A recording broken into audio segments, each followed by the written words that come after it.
Hey everybody, this is Lynna, and you're watching Lynna's Life. That's right. I wanted to talk about a few things today. Mark's done a few videos since announcing his transitioning back and everything, and I haven't really spoken about it. I haven't really shared how things have been with regards to everything that's taken place lately. First of all, I just want to say I'm really excited. I'm really happy for him and for the decision that he's making for his life and for mine, because whatever affects him affects me, and that's one of the things that I realize more than ever is that we're not individuals in this relationship. We're a couple in every way, in every sense of the word. And honestly, I feel like that wasn't the case before. I held on to my own individuality and my own wants and needs and desires and everything, and where we could have put things into a together pot, everything that we would have done in the past. I think it's something that Maritza at the time, right, wanted.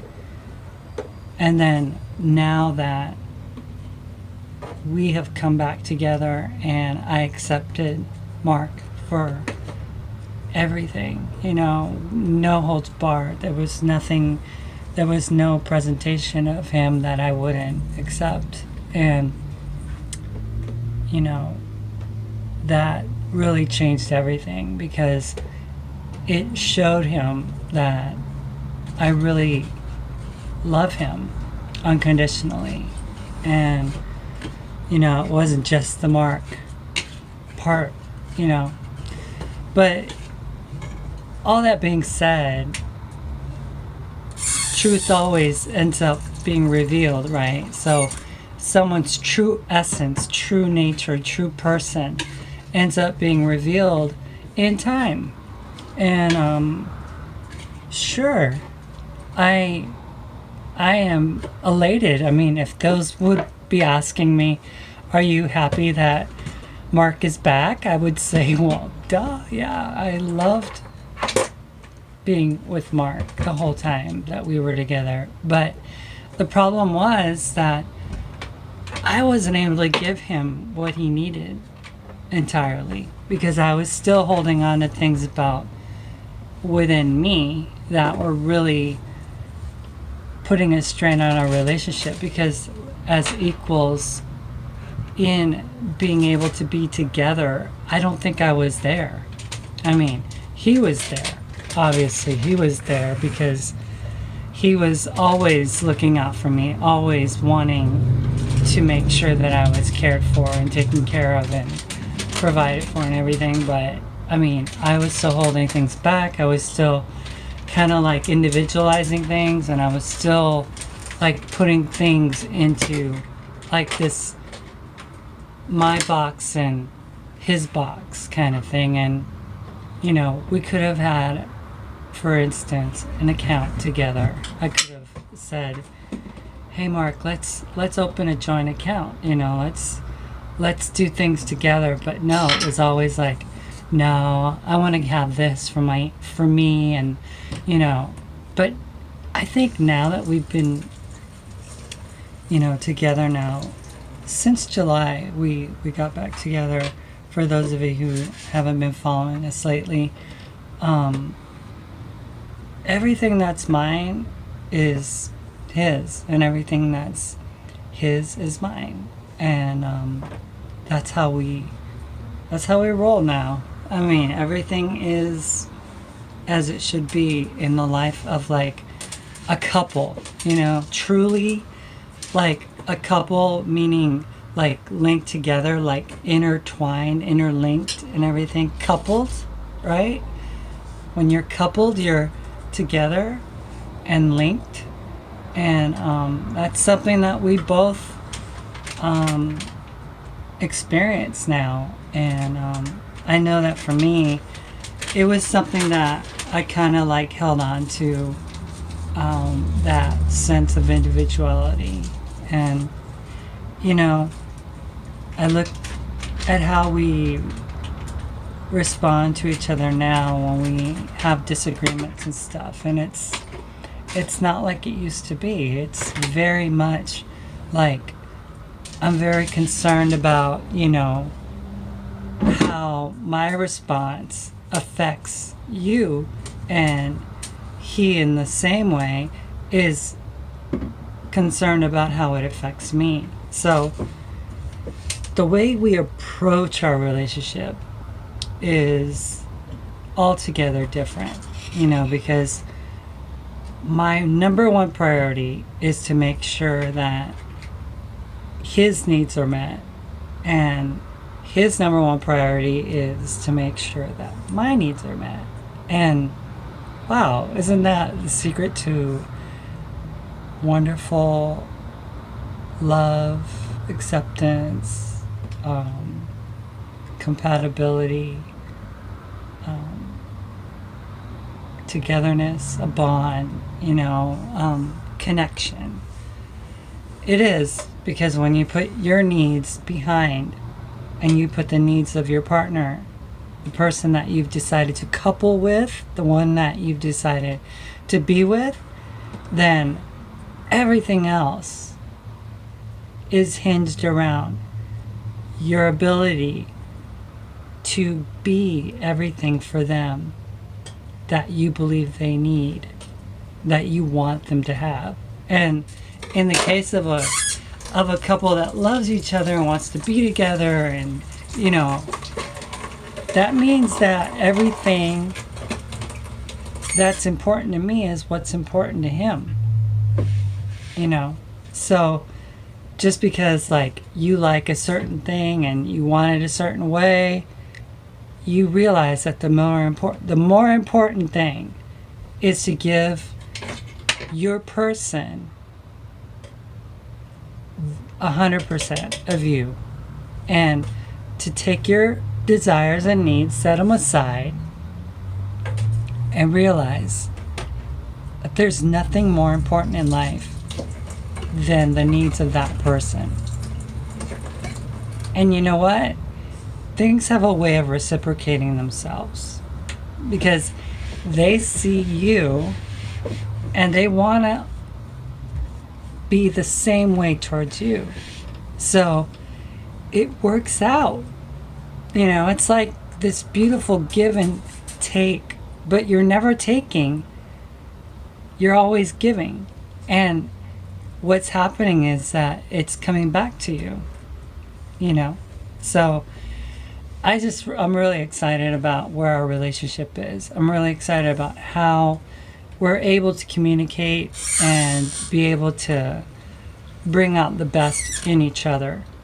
And I can't say enough about how important it is for us to just be able to get beyond the bounds and the binds of predisposition of, people that think a certain way ideologically, whether it be Christianity or, a certain way or mode of accepting people and not accepting others and stuff. And to realize that there's nothing more important in life than focusing on the needs of others. And that goes to a larger extent. I look at my own background of being raised a fundamental Christian and everything, and I look at what they hold to be important for them. And one of the important things is to not be yoked with somebody who doesn't believe the same way as they do.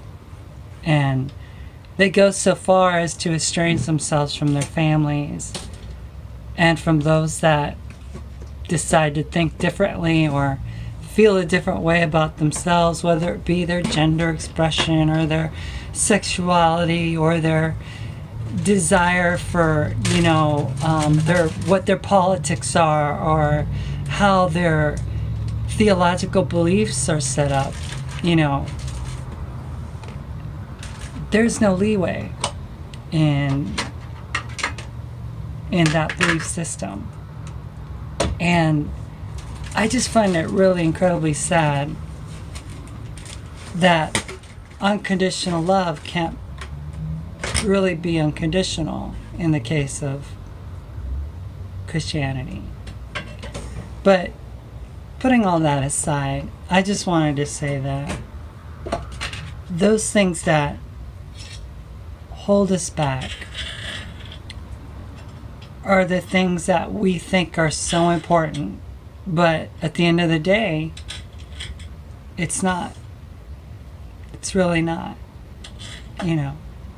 Loving people. Now, that's an important thing.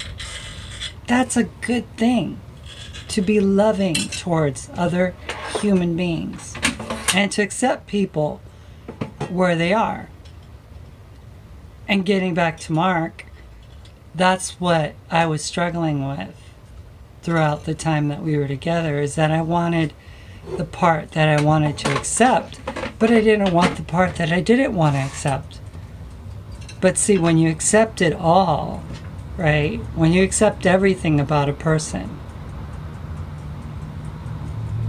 that's where the magic is. Because in that acceptance, they feel safe with you and comfortable with you, and they trust you because they know that you have no other preconceived ideas about how a person should be, how they should act or how they should present themselves, that it wouldn't matter what, that they're loved, And I think that in being able to show that to Mark, that he realized that, what? I like being Mark. That's my essence. That's who I am. That's my person.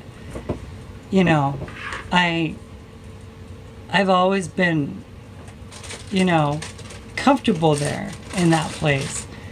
And who's to tell me what I should or shouldn't be, or how I should or shouldn't portray myself? He has a way of saying it. This morning he said something about how we perform life. And yeah, I totally agree, because as we decide what we're going to wear, what clothing styles we're going to make our own, what ways that we're going to present ourselves to this world, it's like a performance, like he said. It's like a performance, because any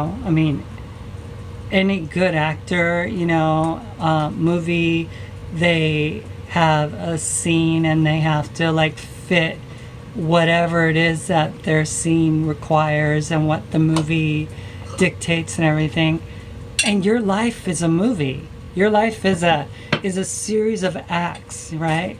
Scene 1, act 1, act 2, intermission, act 3, all these different scenes and setups for locations and things. These are things that you don't think about, but they're happening in the background in your life, and they're taking place. And there's a flow, and there's a place where you fit within that, where you can feel the most comfortable. And in Mark's case, it's a more masculine presentation of being the person that he is. In my case, it's a more feminine expression of being the person that I am. And it is our choice.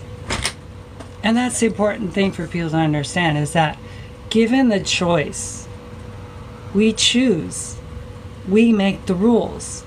Not your Bible, not your God, not your church, not your faith, not society, not your politics, not your mom, not your brother, sister, aunt, uncle, grandma, grandpa. Nobody, not even your dog, makes those decisions for you. You do. It's your choice. It's my choice to wear this hat, right? It's my choice. It's my choice to wear these clothes. It's my choice. I went with Mark yesterday to a native festival here in Portland at a local high school, and we had a choice. There were so many things at this one stand, that had a bunch of different pieces of jewelry and stuff. And I'm sure everybody has their own idea of what they want. Well, I chose the Cocopelli little figure, and a little ring with a heart in it, necklace. It was $1 or $2 or something. It was really cheap. But that's besides the point. There were choices there. And life is like that. Life is a series of choices. Series of choices that we make. And no Bible makes that for you. No entity will make that for you. You decide, because you are the person that has to live with you. So say if I bought something and I didn't like it, I didn't want to wear it, I have the right and the choice not to wear it, right? So that's how life is to a certain degree. It just, in a more magnified state, it's like that. We have the choice to be or not to be whoever we want to be. And Mark did his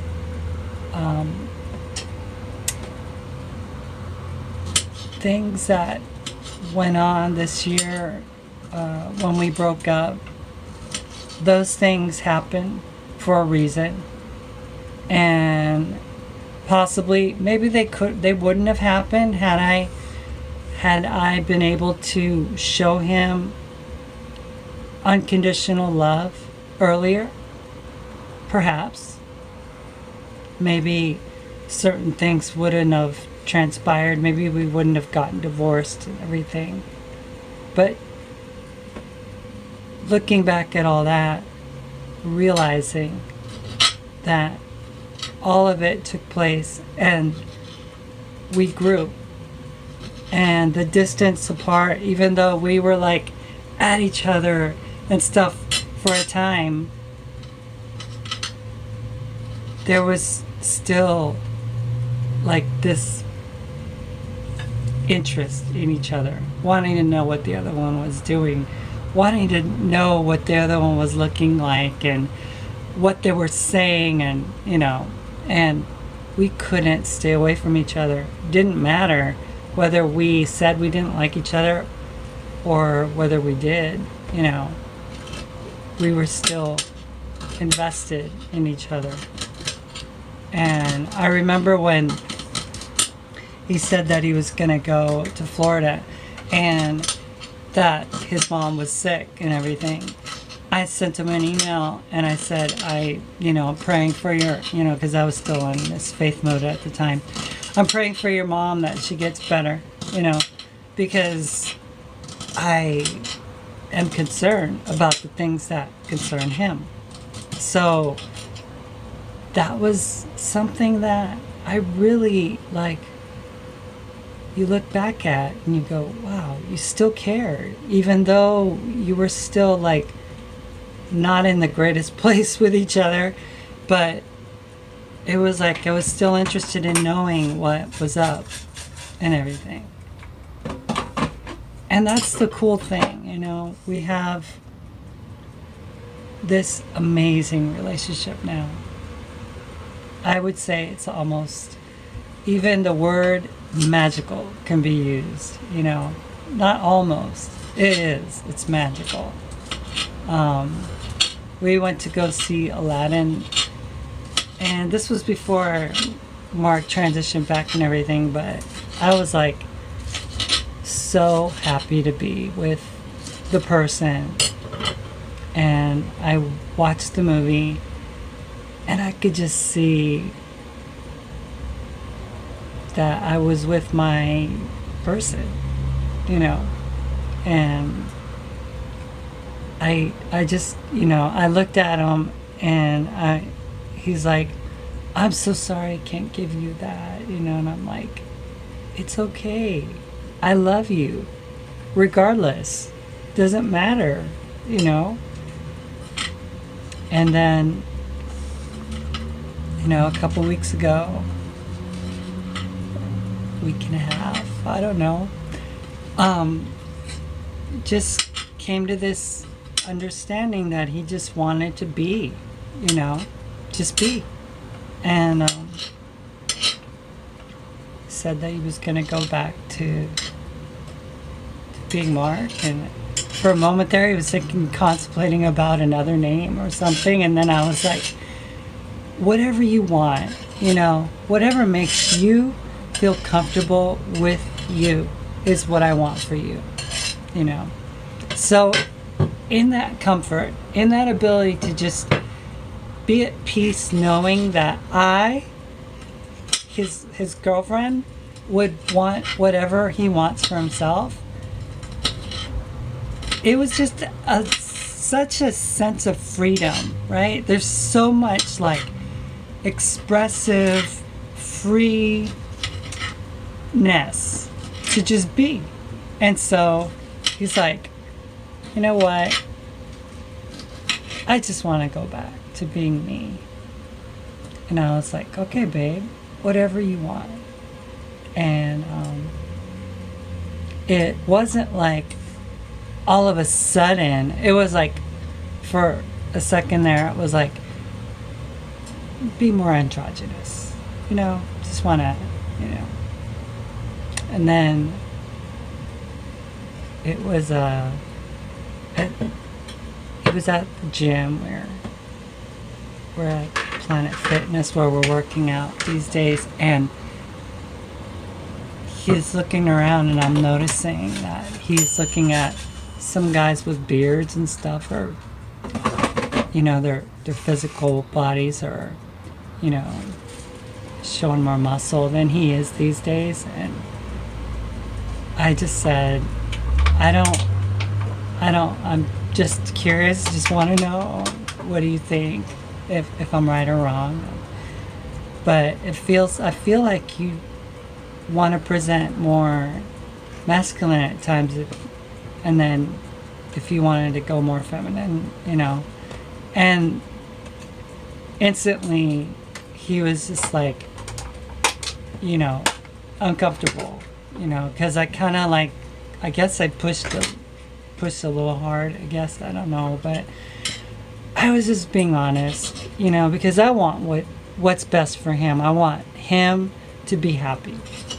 And for those of you who know what Mark Angelo Cummings looked like before, right, before he went off T, you know he was a very masculinely presenting dude, you know, full-on beard, muscles to the sky, abs of steel, looking quite studly. And when he stopped taking tea, his body stopped having tea in it. It regressed to this point of not being able to be as comfortable, because the body kind of flattened out, you know. And it was like, it's one thing to be feeling like you want to return to that which was before, but then realizing that in doing so you're compromising your own physical comfort level, right? And it's unnerving, you know, because you see yourself before, and then after you stop, you realize, oh my gosh, what's going on? You know, I need to get this fixed. And estrogens is never really taken well with Mark at any point in his life, you know. And it was no different. And people could make fun, they could joke around, they could say this and that about being back and forth and everything, but you haven't lived Mark's life. You haven't lived Mark's experience. You haven't lived Mark's reality. So you wouldn't know. I mean, so the only one that you can really check is yourself. Because with regards to Mark, anybody who says, and now you're going back? I thought you said to, oh, and now you're going and all these questions and stuff, and people saying, but I thought you said this or that. And it's like, you don't know. You don't live in Mark's body. So I don't understand why people think that they can just comment freely and just, and it's mostly anonymous people that have like these no-name accounts or some Russian name or some weird thing, and they don't have any way to trace their real identity, but they're quick to just point things out. And the fact is that you don't know. I don't know. I just want him to be comfortable. So people saying things and stuff, that's not gonna do anything to Mark. Mark knows what Mark wants. And the decision that he made to go back to being Markangelo Cummings is a decision that is based on his own personal business, right? It's no one else's business. But there's always going to be those that are quick to judge and say and accuse and everything. And, we've done a lot of changing in the last 2 or 3 months, relationally. I trust him like I've never trusted him before. I love him like I've never loved him before. I mean, he knows that I want him to be in charge. He knows that I want him to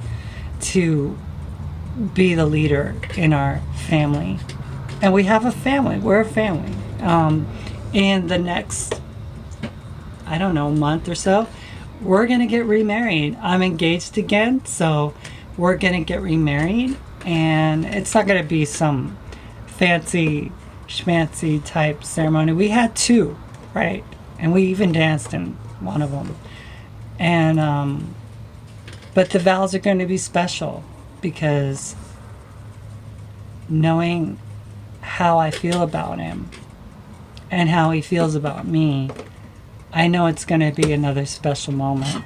And it's going to be a wonderful way to commemorate how we've always felt about each other, but even now more so to like an nth degree.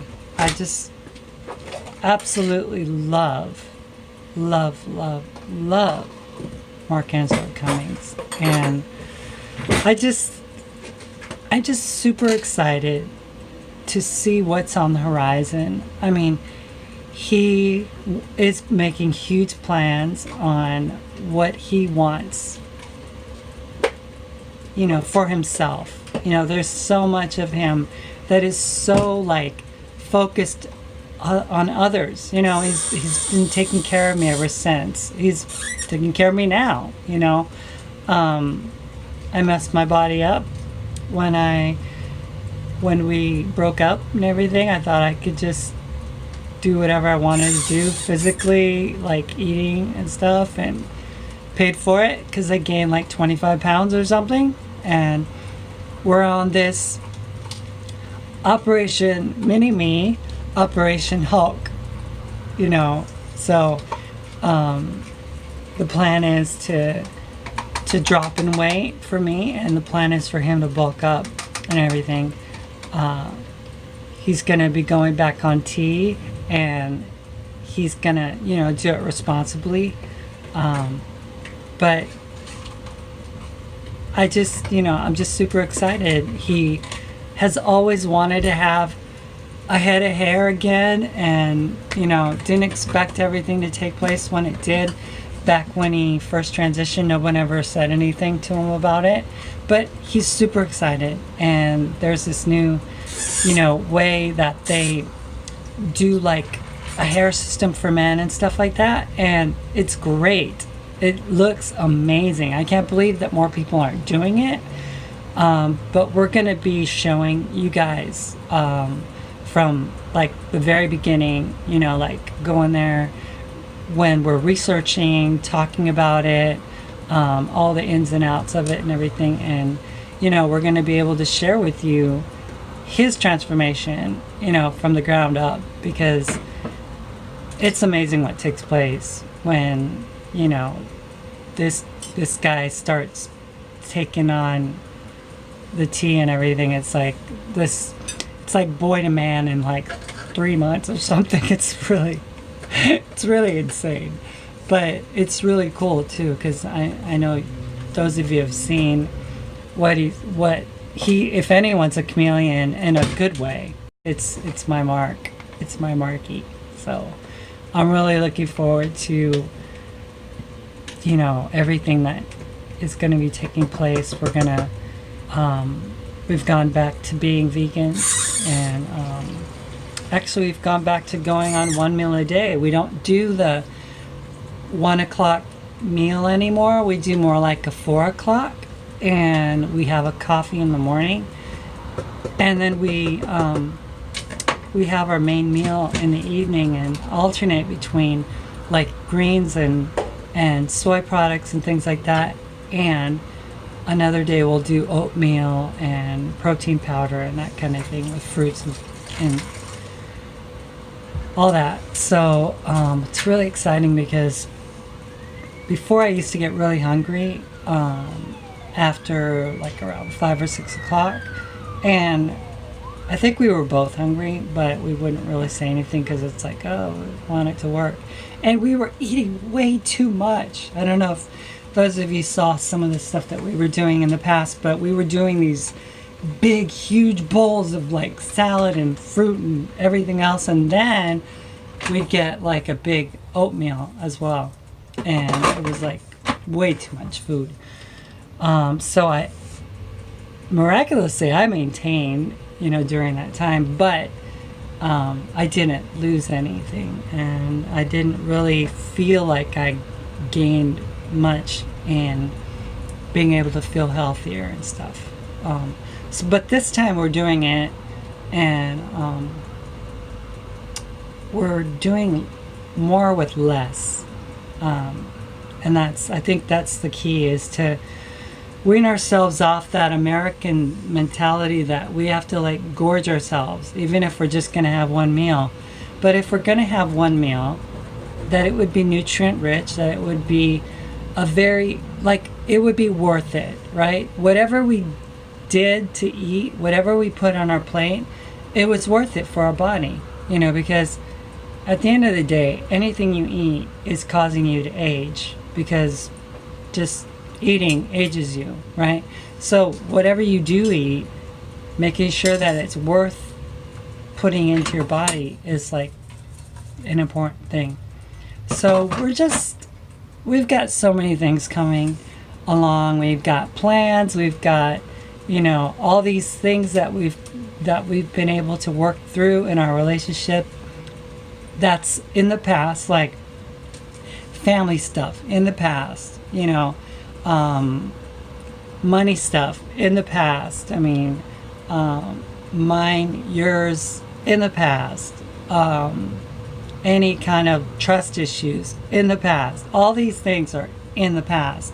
And I know it's taking time to work through it all, but with regards to like family issues and things like that, I think one of the things that we've really come to understand is that whoever it was that lived in these bodies before, and I know maybe some of you might call us crazy for thinking this, but this is how we process things nowadays. Whoever it was wasn't who we are now. I'm not the person that used to be in this body before.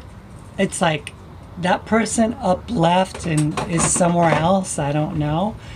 Even the things that that person did in the past, or the people that person knew in the past, those people are all in the past, right? And they have no bearing or any kind of functional, purpose in my life, because I'd never met those people. Those people were met by those that lived in this body before. And yeah, I know you might think it's crazy, but that's how we think. That's how we really do believe. I believe that our bodies are just a vehicle, and that different things can happen. And I know that many people know what happened to me back in 2014 actually, December 30th. And I know that you guys know what happened, and I truly believe that something took place at the bottom of the mountain. And but I'm really excited because I'm just very comfortable, and I have no guilt, no remorse, no feelings, no sentiments of regret, no painful memories, or anything at all, because I realize that the person that experienced those things, that person's not me. That person's not me. The person that was trying to get back to being something, that person was not Mark. That person was somebody else, And it's like you try to resuscitate a dead person, and that's what Mark was doing, was trying to resuscitate a dead person, because that person has no functional place or space in this present world that we've been living in. So I know that it's a lot to understand. It's a lot for people to maybe even comprehend or be willing to understand. But it is our reality, and we are the ones who live it. So I just wanted to share a few things, and I know that I'm going to be able to talk a bit more in depth about certain parts of that, and how things are going in the next 2 or 3 months and stuff. And we're gonna do some videos together. We're gonna hopefully be able to express things in a different way to those who are contemplating transition, those of you who are thinking about how you want to express yourselves and your person, and that we just want to be a vessel of encouragement for those of you who are in that place where we've been, and who want to know, who want to have, the ability to be okay with being you, to be okay with just being who you are. And that's important. Above all, is to be able to be comfortable being who you are. And if who you are is something that someone doesn't accept, that's too bad for them, right? Because who you are is your essence, and you should never deny yourself the essence of being you. So I guess that's all for now.